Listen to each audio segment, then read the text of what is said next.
And নতুন যে video সিরিজটা শুরু করতেছি ওইটা হচ্ছে বাংলাতে বুক রিভিউ। আমি আগে অনেকবার পিউডিপাইকে নিয়ে আলোচনা করছি। ও রে রে, রাস্তায় গর্ত দেখছেন?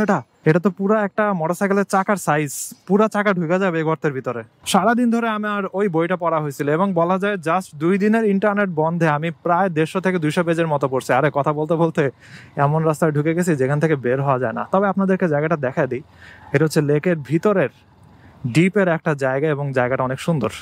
এই যে ওই যে লেক, আর এই যে হচ্ছে ব্রিজ। তাদেরকে নিয়েও বলা হয়েছে। কি ব্যাপার, রিক্সার ভিতরে দেখি ক্যামেরা ট্যামেরা, এখানে কি কোনো ভিডিও হইতেছে না কি কাহিনী? ও আচ্ছা, মেবি নাটকের শুটিং হইতেছে। ও, পুরো নাটকের শুটিং সিস্টেমই।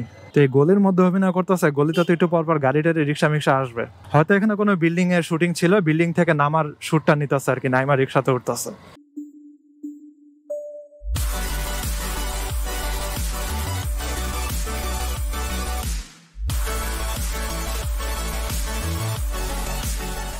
এই হোয়াটসঅ্যাপ এভরিওয়ান, সবাই কেমন আছেন?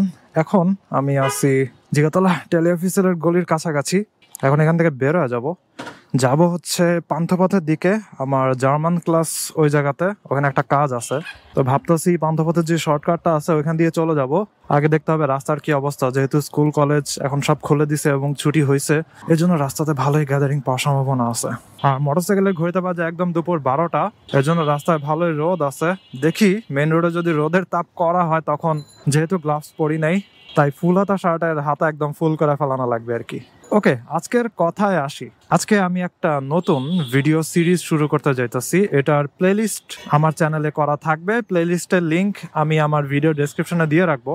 আর একটা জিনিস হচ্ছে, আমার ভিডিও ডেসক্রিপশন থেকে ইনস্টাগ্রামটা চলে গেছিল, আবার আমি ইনস্টাগ্রাম অ্যাকাউন্টটা হচ্ছে ভিডিও ডেসক্রিপশনে দিয়ে দিব। কারণটা হচ্ছে, এখন থেকে ইনস্টাগ্রামে আমি চেষ্টা করব রেগুলারলি পোস্ট করার জন্য, আপডেট দেওয়ার জন্য। আর নতুন যে ভিডিও সিরিজটা শুরু করতেছি ওইটা হচ্ছে বাংলাতে বুক রিভিউ।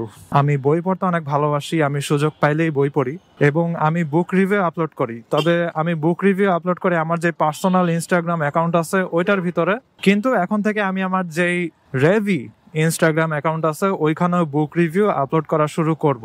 তো যদিও এক একটা বুক রিভিউ আপলোড করা হবে হয়তো মনে করেন 2 মাস 3 মাস পর পর, কারণ বই আমার একটা শুরু করা হইলে ওইটা শেষ করতে ভালোই টাইম লাগে। কারণ আমি সারাদিন বইয়ে সময় দিতে পারি না। আমি ঘুমানোর আগে জাস্ট বই পড়ি, অথবা মনে করেন কোনো জায়গাতে গেলাম, সময় নষ্ট হইতেছে, তখন আমি বসে বসে বই পড়ি। আবার সিঁড়ি দিয়ে মনে করেন উঠতেছি, ওই সময় আমি বই পড়তে পড়তে সিঁড়ি দিয়ে উঠি।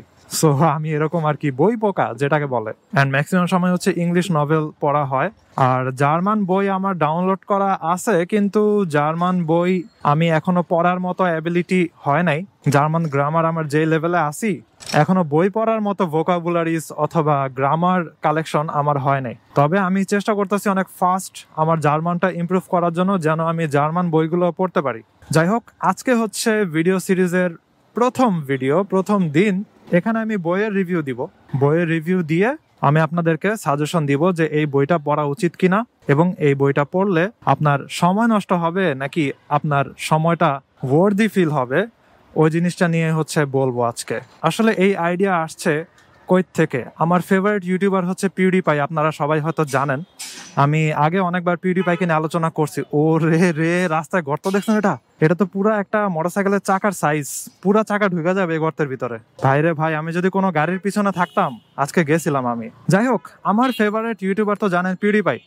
তো পিউডিপাই তার চ্যানেলে আগে হচ্ছে গেম খেলতো, অ্যান্ড বলা যায় তার প্রত্যেকটা ভিডিও কন্টেন্টই ছিল গেম।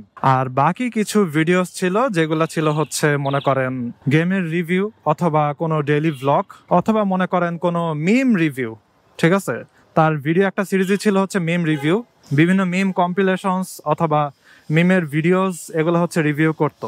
পরে যখন সে হচ্ছে আস্তে আস্তে গেম থেকে সরে আসে, যখন হচ্ছে সে ইউটিউবের বিগেস্ট আর কি, সে আগে থেকে ইউটিউবের বিগেস্ট ইউটিউবার ছিল, তার সাবস্ক্রাইবার ছিল সবচেয়ে বেশি। পরে লাস্টের দিকে হচ্ছে টি সিরিজ 100 মিলিয়ন পার করে যায়, পরে পিউডিপাই 100 মিলিয়নে রিচ করে আর কি। যাই হোক, পিউডিপাই এখন মাঝে মধ্যে বুক রিভিউ করে এবং সে নিজেও বই পড়তে ভালোবাসে। তার আসলে জাপানিজ রাইটারদের বইটা একটু বেশি ফেভারিট, এরকম জিনিসগুলো পড়ে এবং সে ওইগুলোর রিভিউ তার চ্যানেলে দেয়। তো আমি ওরকম চিন্তা করছি যে আমি আসলে আমার চ্যানেলটা এরকম ভাবে বানাইতে চাই যে আমার চ্যানেলে শুধুমাত্র মোটো ব্লগিং থাকবে না, এছাড়াও দুই একটা জিনিস মাঝে মধ্যে থাকতে পারে, যেমন মনে করেন এই বুক রিভিউ। সো আমার চ্যানেলে মেইনলি তো থাকবে মোটো ব্লগিং, যেমন পিউডিপাইয়ের চ্যানেলে মেইনলি ছিল গেমিং। তাহলে এখান থেকে কি হবে, জাস্ট মোটো ব্লগিং এর পাশাপাশি আমি মনে করেন মাসে একদিন, অথবা মাসে একদিন আসলে একটা বই শেষ হয় না, আরো বেশি টাইম লাগে, অনেকদিন পর পর একটা ভিডিও আপলোড হবে যে বই রিভিউ। আর আমি আগে ভাবতাম যে আমার যে গেমিং ভিডিওগুলো আছে, আমি আসলে রাতে অনেক গেম খেলি, আমি হার্ডকোর গেমার।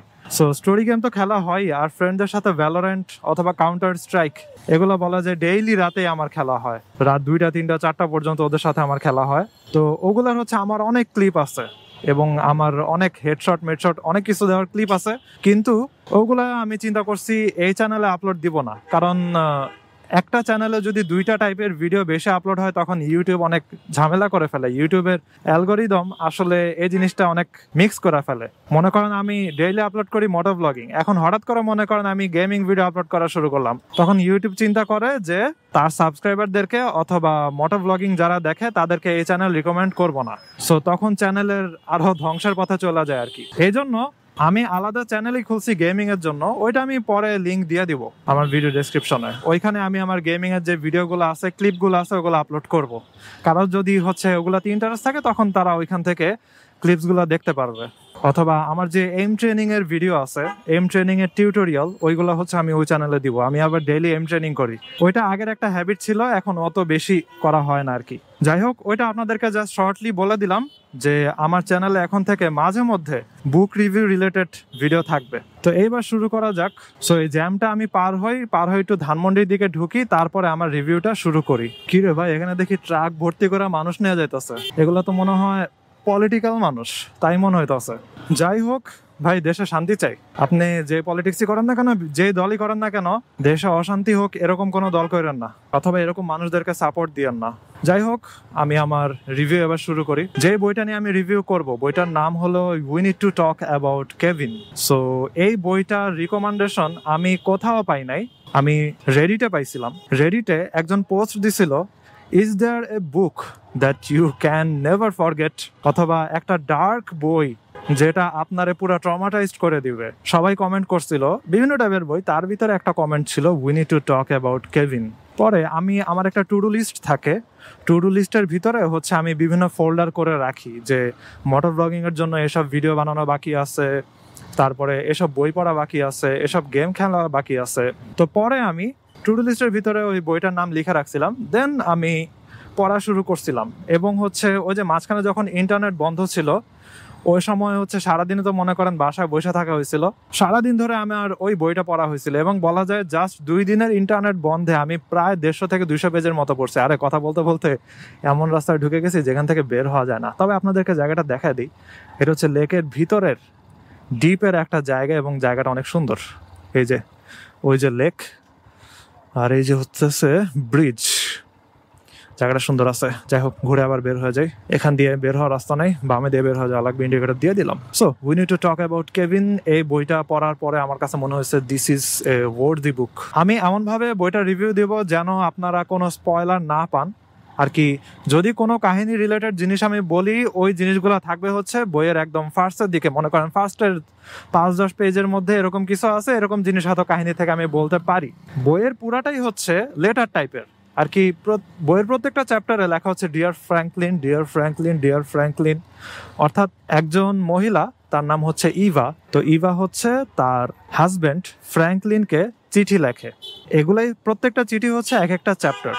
চিঠিতে হচ্ছে তাদের বাচ্চা ছেলে কেভিন, যার নাম, ওকে নিয়ে হচ্ছে কথা হয়, এবং ওই ছেলেটার নামই হচ্ছে কেভিন। ওইখান থেকে বইয়ের নাম আসছে যে we need to talk about Kevin. আরে রিক্সা ডান দিকে হাত দিয়ে ধাম করে ঘুরানো শুরু করে দিচ্ছে, পিছে সে তাকায়ও না। মনে করে আমি ডান দিকে হাত দিছে মানে পিছে সবাই স্লো করে ফেলবে, পিছের অনেকে স্পিডও তো থাকতে পারে। Wow, whatever. কেভিনকে নিয়ে বলতেছিলাম, ওই কেভিন আসলে কি করছে, ওই জিনিসটা হচ্ছে আমেরিকাতে যে জিনিসটার সমস্যা অনেক দিন ধরে হয়ে আসতেছে, স্কুলে মানুষ মরতেছে আর কি। স্কুলে টিনেজ পোলাপানরা তাদের বাপ মার যে মনে করেন অস্ত্রশস্ত্র আছে এগুলো নিয়ে চলে আসে, এগুলো চুরি করে ব্যাগে ঢুকা নিয়ে চলে আসে, এবং হচ্ছে একজন আরেকজনের জাস্ট গুলি করে দেয়, এরকম জিনিসটা প্রচুর হইতাছে আমেরিকাতে। এবং কারণটা হচ্ছে আমেরিকাতে গানস ল অতটা স্ট্রিক্ট না। ওইখানে হচ্ছে কারো একজনের অস্ত্রের লাইসেন্স থাকলে সে অস্ত্র কিনতে পারবে এবং অস্ত্র তার বাসায় রাখতে পারবে। সো তাদের পোলাপানরা অস্ত্র ইউজ করতে পারবে না, ঠিক আছে, কিন্তু অস্ত্র তো চুরি করে তারা ইউজ করতে পারবে, ঠিক আছে। সো বাপমা টের পায় না কখন হচ্ছে ড্রয়ারের থেকে নিয়ে বের হয়ে গেছে। ওই সময়টাতেই হচ্ছে সুযোগ পেয়ে বাচ্চারা ওই অস্ত্রটা নিয়ে স্কুলে চলে যায়। স্কুলে গিয়ে যার উপর রাগ আছে অথবা যেই টিচারদের উপরে রাগ আছে তাদেরকে গুলি করে বসে। তো এই জিনিসটা যারা নিউজ টিউজ দেখছেন তারা তো বুঝতেই পারতেছেন, অথবা প্রায় ডানে ঢুকবো, ওকে, ধন্যবাদ। যারা নিউজগুলোর ব্যাপারে জানেন না তাদের কাছে জিনিসটা অনেক অবাক লাগতে পারে, অথবা মনে হতে পারে কি বলতেছেন এসব, পোলাপান অস্ত্র নিয়ে হচ্ছে স্কুলে গিয়ে গুলি করে। আপনারা যদি জাস্ট গুগলে সার্চ করেন তখন জাস্ট আর কি এই জিনিসগুলো সব আপনাদের সামনে খোলাসা হয়ে যাবে যে আমেরিকাতে কি চলতেছে। এবং আমেরিকাতে বলা যায় জাস্ট আগের বছরে মোস্টলি 2023 সালেই পুরা দেশে কত জানি মানুষ মারা গেছিল জাস্ট এই স্কুলের এসব ঘটনাতে। এছাড়া আরো অনেক ঘটনা তো আছেই, এবং বাংলাদেশেও কিন্তু অনেক মারা গেছে। এবং লাস্টে আমি একটা নিউজ দেখছিলাম, একজন বাংলাদেশি জাস্ট বার্গার শপ না কফি শপে বসেছিল, তো একজন এসে হচ্ছে ফোন চুরি করছে না কি চুরি করছে এরকম। ওই লোকটা হয়তো বাঙালিটা হয়তো বাধা দিতে নিছিল, অথবা বাঙালিটা হয়তো আর কি চিৎকার করছিল প্যানিক এর ঠেলায়।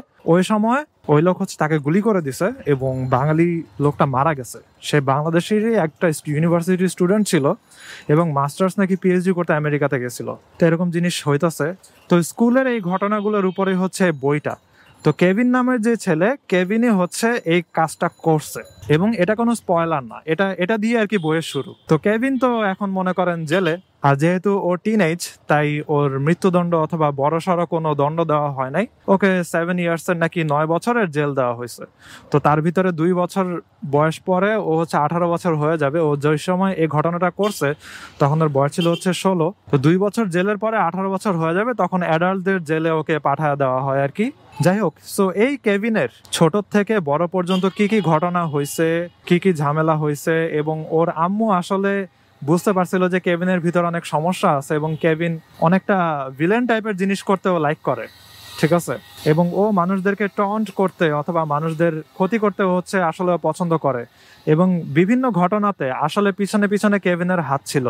ওর আম্মু বুঝতে পারছিল, কিন্তু ওর আব্বুকে ও বুঝাইতে পারে নাই। রিক্সাটা হঠাৎ ডানা চলে আসছে, এই জন্য আমি কয়েকবার হর্ন দিছি, সরি। তো ওর আব্বুকে বুঝাইতে পারে নাই। ওর আব্বু সবসময় ভাবতো যে না, কেভিনের ভিতরে এসব কিছু নাই, ওর আম্মুরই হচ্ছে এগুলা ভুল, ওর আম্মুরই মানসিক সমস্যা, সাইকিয়াট্রিস্ট দেখাতে হবে, এই সেই। তো এইসব নিয়ে হচ্ছে কাহিনী। এবং এজন্যই বইটার নাম হচ্ছে we need to talk about Kevin. বইয়ের এই নাম দিয়ে শুধুমাত্র কেভিনের ব্যাপারে বলা হয়েছে এমন না, আমেরিকার অন্য যত কেভিন আছে, অন্য যত পোলাপান আছে যারা এসব স্কুলে ঝামেলা করতে চায় তাদেরকে নিয়েও বলা হয়েছে। কি ব্যাপার, রিক্সার ভিতরে দেখি ক্যামেরা, এখানে কি কোনো ভিডিও হইতেছে না কি কাহিনী?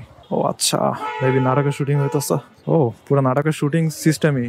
তো এই গলির মধ্যে অভিনয় করতেছে, গলিতে তো একটু পরপর গাড়ি টাড়ি রিক্সা মিক্সা আসবে। হয়তো এখানে কোনো বিল্ডিং এর শুটিং ছিল, বিল্ডিং থেকে নামার শুটটা নিতেছে আর কি, নাইমা রিক্সাতে উঠতেছে, হোয়াট এভার। সো বইতে কেভিন বলতে শুধুমাত্র কেভিনকে বোঝায় নাই, কেভিন বলতে বুঝাইছে আমেরিকার অন্যান্য যত পোলাপানরা আছে যাদের এসব করার ইচ্ছা আছে তাদেরকে নিয়েও প্যারেন্টসদের কথা বলা উচিত, প্যারেন্টসদের ডিসকাশন করা উচিত। এই জন্যই বলছে we need to talk about Kevin. তো বইটার এখানে কিন্তু একটা ছোট্ট ডিফারেন্ট টাইপের মিনিং আছে। বইটা পড়ে প্রথম দিকে আমার আর কি একটু বোরিং লাগছিল আর কি, বিভিন্ন ঘটনা বলতেছে, আমি বলছিলাম আচ্ছা এগুলোর সাথে এগুলোর রিলেশন কি, এরকম চিন্তা হইতেছিল। কিন্তু মনে করেন ফার্স্ট 150 পেজের পরে যখন ঘটনা আস্তে আস্তে বাড়া শুরু করছে তখন বুঝতে পারছি ও নো, এই বইটা আসলে অনেক ইন্টারেস্টিং। তখন 400 পেজ পর্যন্ত যে কেমনে চলে গেছি বুঝতেই পারিনি। 2 রিক্সা গেছে বাইজা। আপনাদেরকে বুক রিভিউ দিতে যায় আমি ঢাকার বিভিন্ন ঘটনা দেখে যাচ্ছি। তো 400 পেজ পর্যন্ত কিভাবে চলে গেছে আমি টেরও পাই নাই। বইটা খুবই ইন্টারেস্টিং লাগছিল কিছু দূর যাওয়ার পরে। ফিনিশিংটাও মোটামুটি ভালোই লাগছে। এগুলো নিয়ে আমি আর কিছু বলবো না, এগুলো হচ্ছে আপনারা যারা পড়বেন তারাও জিনিসগুলোতে মজা পাবেন, আমি কোনো স্পয়লার দিব না। সো এই হচ্ছে বইটার রেটিং যদি আমি দিতে চাই, বইটার রেটিং দিব আমি 5-এ 4.5। খুবই ভালো লাগছে আমার কাছে বইটা, এবং আমি রিকমেন্ড করব কেউ যদি ডার্ক টাইপের কোনো বই পড়তে চায়, যেই বই মনে করেন আপনার একদম ট্রমাটাইজড করে দিবে কিন্তু খুবই ইন্টারেস্টিং বই, তারা এই বইটা পড়তে পারেন, তাদের কাছে এই বইটা আসলে ভালো লাগবে। যাই হোক, আজকে ভিডিও এখানে শেষ করি। I hope you guys like this video, and if you are watching for the first time you can kindly subscribe. তো সি ইউ নেক্সট টাইম, সবাই ভালো থাকেন, সাবধানে রাইড করেন, টাটা।